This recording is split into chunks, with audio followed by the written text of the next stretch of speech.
لهم الفاتحة. أعوذ بالله من الشيطان الرجيم. بسم الله الرحمن الرحيم. الحمد لله رب العالمين الرحمن الرحيم مالك يوم الدين إياك نعبد وإياك نستعين اهدنا الصراط المستقيم صراط الذين أنعمت عليهم غير المغضوب عليهم ولا الضالين آمين.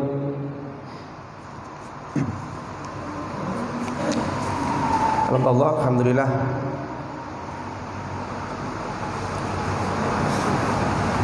Kita diberikan nikmat iman, juga nikmat Islam, tentunya kesehatan tidak kalah pentingnya. Allah memberikan nikmat kepada kita semua. Kita bisa meninggalkan harta kita sementara. Rumah kita tinggal, istri kita tinggal, kecuali Bang Ayub dibawa. Harta kita tinggal, anak Bang Ayub udah bangga, oh bawa, istimewa ya. Anak juga kita tinggal. Mudah-mudahan kita ini menjadi satu hamba yang istimewa. Ya ayyuhalladzina amanu la tulhikum amwalukum wala auladukum an dzikrillah. Orang-orang yang beriman, jangan sampai hartamu, anak-anakmu itu melalekan kamu semua untuk mengingat Allah.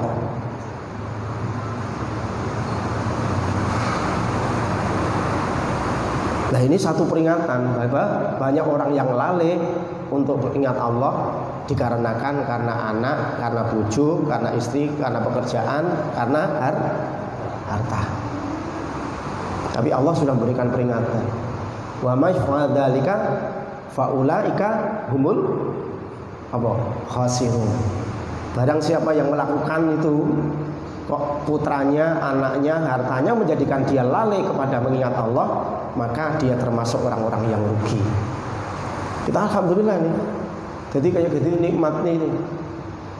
Saya yakin nanti kalau di akhirat itu pasti kangen duduk seperti ini. Tak jamin kangen. Kangen duduk, karena menjadi kenangan semua, Pak. Jadi kenangan terindah itu ya itu kemarin teman saya, kita duduk bareng ya di sana. Iya. Jadi cuma cerita mulut tiap hari. Ceritain apa? Ya ceritain kita berangkat ngaji bareng, kadang ketemu bareng. Ngibadahin yang akhirat itu ya timbal silaturahmi doang. Jadi nggak ada pekerjaan kecuali makan, minum, silaturahmi. Jadi nggak ada tugas lagi. Nggak ada tidur lagi, nggak ada ini lagi, guys. Jadi cuma silaturahim. Kerjaan ahli surga itu cuma silaturahim. Jadi maka besar termasuk kita di sini itu termasuk karunia yang besar. Karena itu yang akan diingat, yang nyata-nyata nanti akan diingat terus.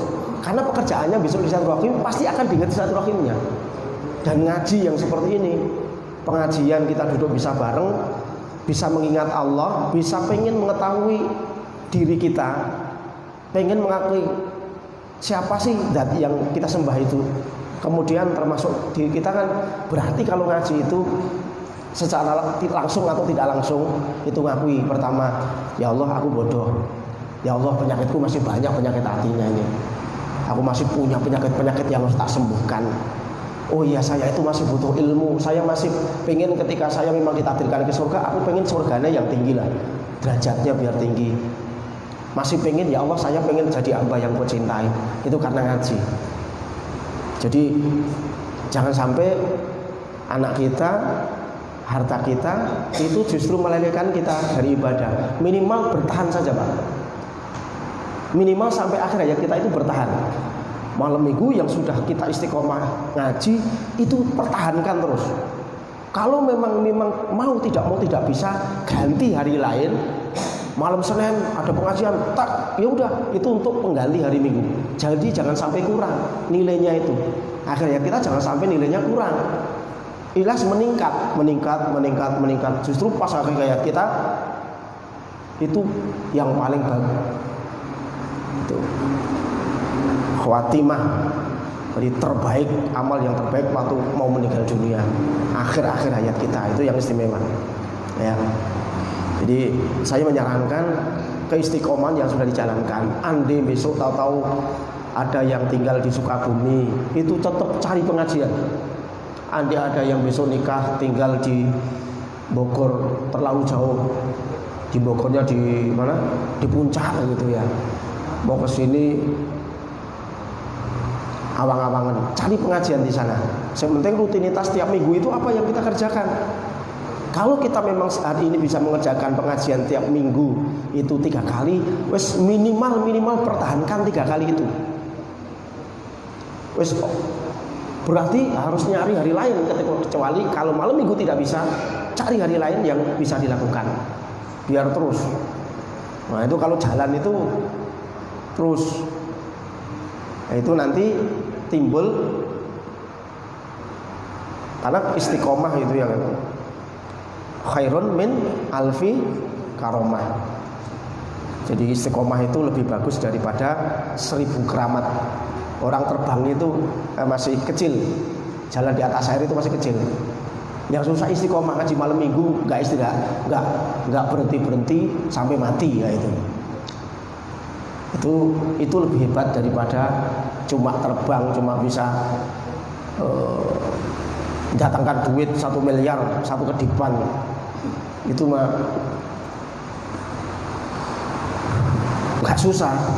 Tapi yang paling susah itu ya kayak gini nih, ngaji duduk kok betah, disinggung betah, wes ndablek gitu. Ya kita teruskan. Kemarin kita masih membahas tentang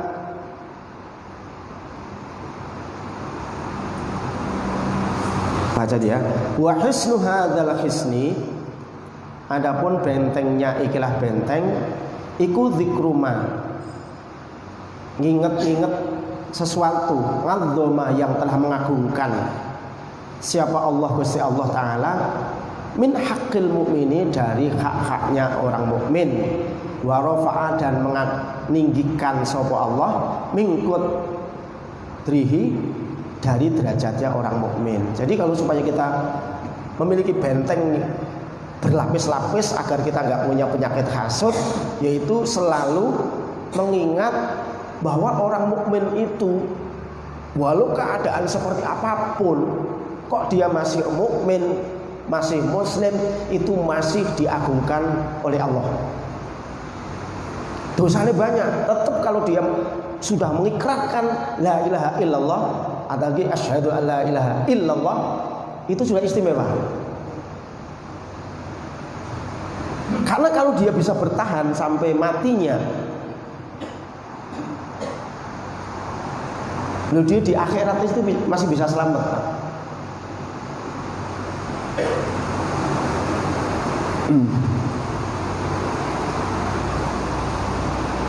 Ngalaiha nahya wa ngalaiha namutu wa biha nub'atsu.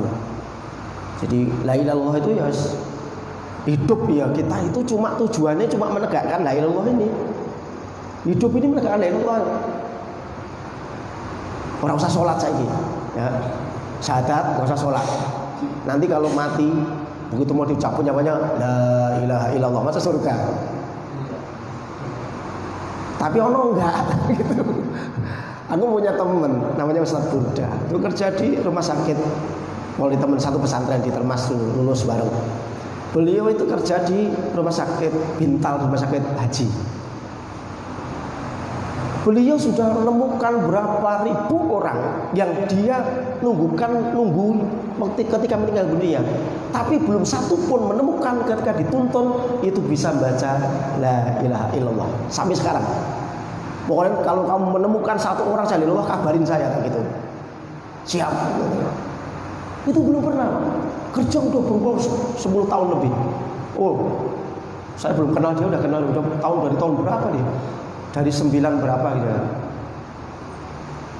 Itu belum pernah menemukan orang yang bisa dituntun baca la ilaha illallah kemudian la ilaha illallah.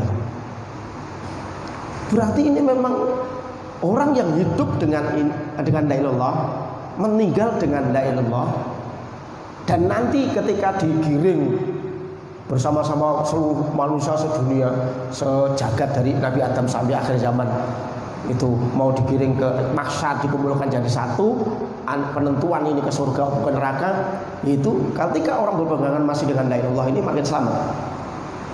Jadi kita hidup itu yang perjuangan la ilaha illallah ini agar nggak lepas dari hati kita. Termasuk malam hari ini kita ngaji ini agar kita semakin punya keyakinan, semakin la ilaha illallah ini semakin nancep ke hati, sehingga ketika sudah nancep, setan itu pengen narik nggak bisa, nafsu pengen gerontokin nggak bisa, sehingga itu bekal di akhir hayat kita.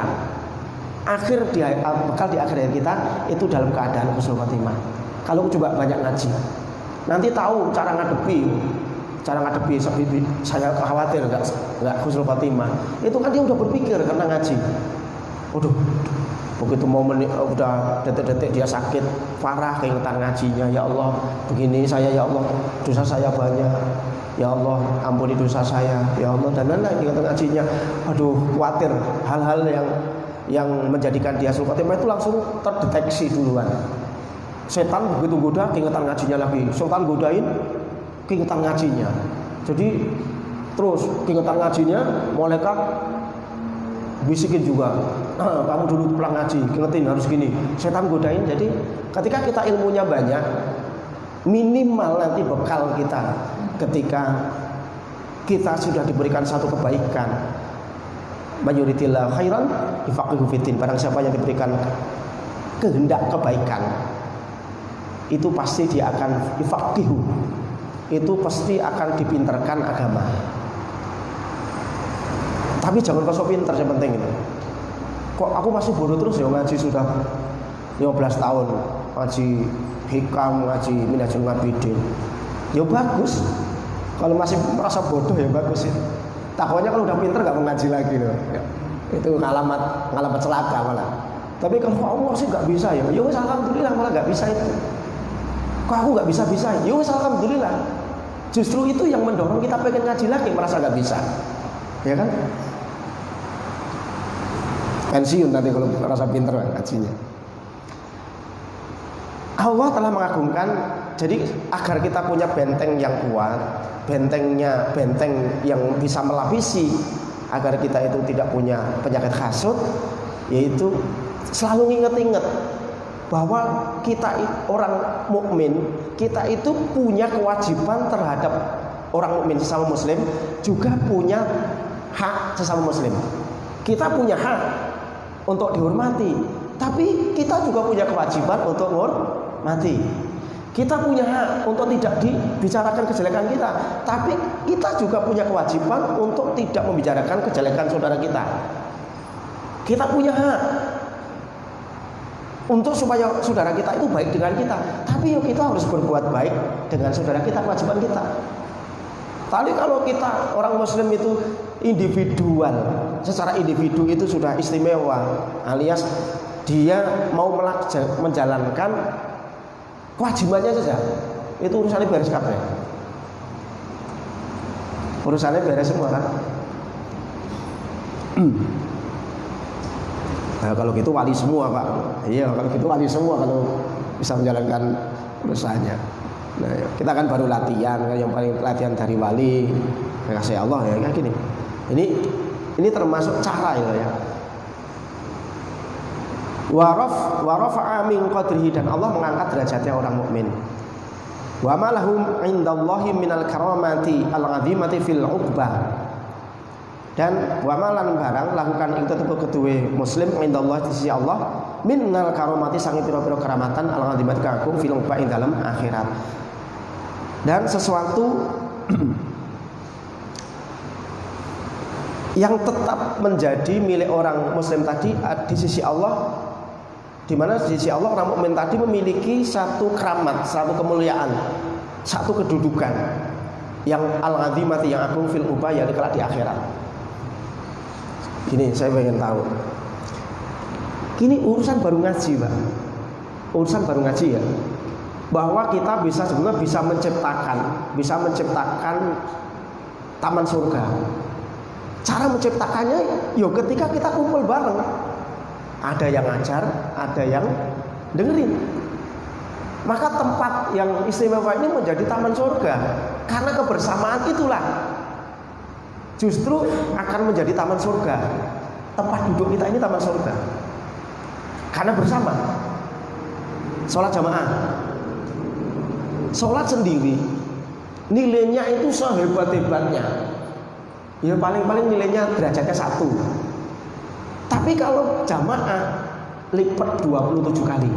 Jadi ibarat gini, Anda si A siapa ya, Pak Bambang sholat di rumah, sholatnya duhur seperempat jam, di sini seperempat jam. Nilainya sholat di rumah seperempat jam dengan keadaan sendiri, di sini ke seperempat jam dalam keadaan berjamaah itu lipat 25. Ada hadis yang mengatakan lipatnya ada yang 27. Sam'ina atau catatan Ishrina atau catatan, ada yang khamsina khamsin wa ishrina atau catatan. Ada yang mengatakan 25, ada yang mengatakan 27. Itu karena kebersamaan.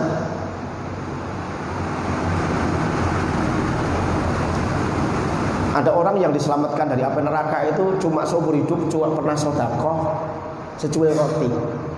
Satu cuil roti. Satu apa? Satu suap roti.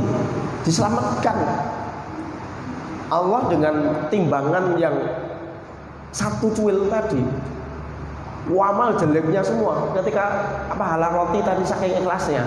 Dan Allah karena gini loh maksudnya, kita itu jangan mencepelekan amalia yang kecil.